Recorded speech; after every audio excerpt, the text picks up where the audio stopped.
അതിന് കാര്യം ഞങ്ങൾ നേരത്തെ ഞാൻ വിശദീകരിച്ചു കൊടുക്കുന്നത് നിങ്ങൾ വരാത്തതുകൊണ്ടാണ്. കാരണം അവിടുത്തെ എം പിയാണ് ശ്രീമാൻ ഷാഫി. അദ്ദേഹത്തിന് തീർച്ചയായിട്ടും അവിടെ കൂടിയിട്ടുള്ള വടകരക്കാരായ ആളുകളാണ്. തൻ്റെ നിയോജകമണ്ഡലത്തിലെ ആളുകൾ കണ്ട് സംസാരിക്കണമെന്ന് അദ്ദേഹത്തിന് തോന്നിയെങ്കിൽ അത് തെറ്റാണെന്ന് പറയാൻ ഒരിക്കലും കഴിയില്ല. അദ്ദേഹത്തിന് ഒരവസരം നിഷേധിക്കപ്പെട്ടു എന്നുള്ളൊരു ഫീലിംഗ് ഉണ്ടായി. സത്യത്തിൽ അങ്ങനെയല്ല. അധ്യക്ഷൻ വടകര എം പി ക്ഷണിക്കുന്നതിന് പകരമായിട്ട് കോഴിക്കോട്ട് എം പിയെ ക്ഷണിച്ചു പോവുകയുണ്ടായി.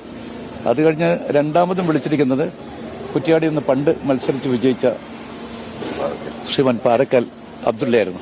അതും അദ്ദേഹത്തിന്റെ മനസ്സിന് പ്രയാസം തോന്നുകയുണ്ടായി.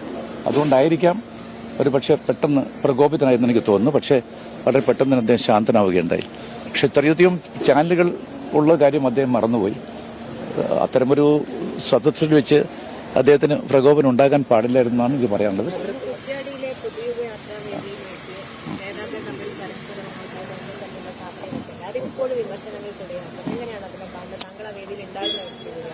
ഞാൻ ആ വേദിയിലുണ്ടായിരുന്നു, ഉടനീളമുണ്ടായിരുന്നു. അവിടെ നടന്ന എന്താണെന്ന് എനിക്ക് കൃത്യമായിട്ട് അറിയാം. നിങ്ങൾ ഈ പറയുന്ന പോലെ ഒരു ഓട്ടോ പ്രൊപ്പോർഷൻ അത് ബ്ലോ അപ്പ് ചെയ്യേണ്ട കാര്യമൊന്നും ഉണ്ടായിരുന്നില്ല. ചെറിയ സംഭവമാണ്. പക്ഷേ അത്തരമൊരു സ്റ്റേജിൽ വെച്ചിട്ട് അത്തരമൊരു ഉന്തും തള്ളും ഉണ്ടാകാൻ പാടില്ലായിരുന്നു എന്ന് മാത്രമേ എനിക്ക് ആ കാര്യത്തെ കുറിച്ച് പറയാനുള്ളൂ. അതിന് കാര്യം ഞങ്ങൾ നേരത്തെ ഞാൻ വിശദീകരിച്ചു കൊടുക്കുന്നത് നിങ്ങൾ വരാത്തതുകൊണ്ടാണ്. കാരണം അവിടുത്തെ എം പിയാണ് ശ്രീമാൻ ഷാഫി. അദ്ദേഹത്തിന് തീർച്ചയായിട്ടും അവിടെ കൂടിയിട്ടുള്ള വടകരക്കാരായ ആളുകളാണ്. തൻ്റെ നിയോജകമണ്ഡലത്തിലെ ആളുകൾ കണ്ട് സംസാരിക്കണമെന്ന് അദ്ദേഹത്തിന് തോന്നിയെങ്കിൽ അത് തെറ്റാണെന്ന് പറയാൻ ഒരിക്കലും കഴിയില്ല. അദ്ദേഹത്തിന് ഒരവസരം നിഷേധിക്കപ്പെട്ടു എന്നുള്ളൊരു ഫീലിംഗ് ഉണ്ടായി. സത്യത്തിൽ അങ്ങനെയല്ല. അധ്യക്ഷൻ വടകര എം പി ക്ഷണിക്കുന്നതിന് പകരമായിട്ട് കോഴിക്കോട്ട് എം പിയെ ക്ഷണിച്ചു പോവുകയുണ്ടായി. അത് കഴിഞ്ഞ് രണ്ടാമതും വിളിച്ചിരിക്കുന്നത് കുറ്റ്യാടിയിൽ നിന്ന് പണ്ട് മത്സരിച്ച് വിജയിച്ച ശ്രീമാൻ പാറക്കൽ അബ്ദുള്ളയായിരുന്നു. അതും അദ്ദേഹത്തിന്റെ മനസ്സിന് പ്രയാസം തോന്നുകയുണ്ടായി. അതുകൊണ്ടായിരിക്കാം ഒരു പക്ഷേ പെട്ടെന്ന് പ്രകോപിതനായെന്ന് എനിക്ക് തോന്നുന്നു. പക്ഷേ വളരെ പെട്ടെന്ന് അദ്ദേഹം ശാന്തനാവുകയുണ്ടായി.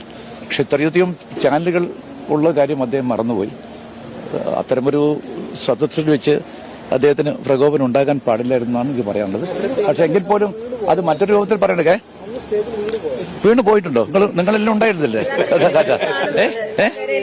അതെനിക്കറിയാം. നിങ്ങളുടെ ക്യാമറയും കൊണ്ട് കാണുന്നല്ലേ, ക്യാമറ കൊണ്ട് കാണുന്നത്. എനിക്ക് വല്ലതും ഉണ്ടോ? ഞാനങ്ങനെ വീണ് പോയിട്ടുണ്ടോ? നിങ്ങൾ പറയും. വീണ് പോയിട്ടുണ്ടെങ്കിൽ ആ സ്റ്റേജിലുണ്ടായ ആരെങ്കിലും ഒരാൾ, എന്നെപ്പോലെ ഒരാൾ വീണ് കഴിഞ്ഞാൽ തീർച്ചയായിട്ടും എന്റെ അടുത്ത് വരണ്ടേ? ആരും വന്നില്ല. എന്താ കാര്യം? അത്രയും ഞാനൊരു അനഭിമതനായ ആളായതുകൊണ്ടാണ് ആരും കൊണ്ട് പറയുന്നത്. What are you talking? ഞാൻ അവിടെ ഉണ്ടായപ്പോൾ തീർച്ചയായിട്ടും നിങ്ങളെ ക്യാമറാമാൻമാരെല്ലാം ഇങ്ങോട്ട് ഓടിയെത്തും എന്ന് പറഞ്ഞപ്പോൾ എനിക്ക് തോന്നി തീർച്ചയായിട്ടും എന്റെ തലതിൽ വരണ്ട. ഞാൻ എന്റെ സീറ്റിൽ സോഫയിൽ ഇരുന്നാണ്. സോഫ നിങ്ങൾക്ക് അറിയാം, എല്ലാവർക്കും അറിയാം. ഒരു നല്ല സോഫയായിരുന്നു. ആ സോഫയിൽ ഞാൻ ഇരുന്നു എന്ന് മാത്രമേ ഉണ്ടായിട്ടുള്ളൂ. അല്ലാതെ നിങ്ങൾ ഈ പറഞ്ഞ യാതൊരു തരത്തിലില്ലാത്ത അനവസരത്തൊരു കമന്റായി മാത്രമായി പോയത്. അത് it is in bad taste. അയ്യോ, അതിൽ അല്ല, ഒന്നും ഉണ്ടായിട്ടില്ല. ഞാനീ പറഞ്ഞില്ലേ, സ്കഫിൽ നിൽക്കുന്ന അവിടെ നിൽക്കാൻ പറ്റില്ല. ഇവിടെ ഇത് മാത്രമേ സീറ്റുള്ളൂ. ആ സീറ്റിൽ ഇരുന്നു എന്ന് മാത്രമേ ഉള്ളൂ. അത് നിങ്ങൾ വേണ്ടിയിരുന്നില്ല. അത് സ്ക്രൂവലാണ് പാർട്ട്. അല്ല, മൈക്കിന് വേണ്ടിയിട്ട് കടിപിടിയൊന്നും കൊടുത്തില്ല. അത് പറയരുത്. അതിന്റെ വ്യാഖ്യാനം ഒന്നും കൊടുക്കരുത് പ്ലീസ്. അതല്ല. കാരണം അദ്ദേഹത്തിന് പെട്ടെന്നുണ്ടായിട്ടുള്ള ഒരു ക്ഷോഭം ഉണ്ടാവാൻ പാടില്ല. ഞാൻ പറഞ്ഞു യു ആർ ക്വൈറ്റ് യങ്. ഞാൻ അവിടെ വെച്ച് തന്നെ പറഞ്ഞിരുന്നു you must control your self. ഞാൻ ഉപയോഗിച്ച് വാക്കാത്. അത് കേൾക്കൂ. അച്ചടക്കമില്ലായ്മ എന്ന് പറഞ്ഞിട്ട് പെട്ടെന്നുള്ള ഒരു വികാര വിക്ഷോഭമായിട്ട് മാത്രമേ എന്നെ കണ്ടിട്ടുള്ളൂ. അച്ചടക്ക ലംഘനം ഞാൻ പറഞ്ഞില്ല.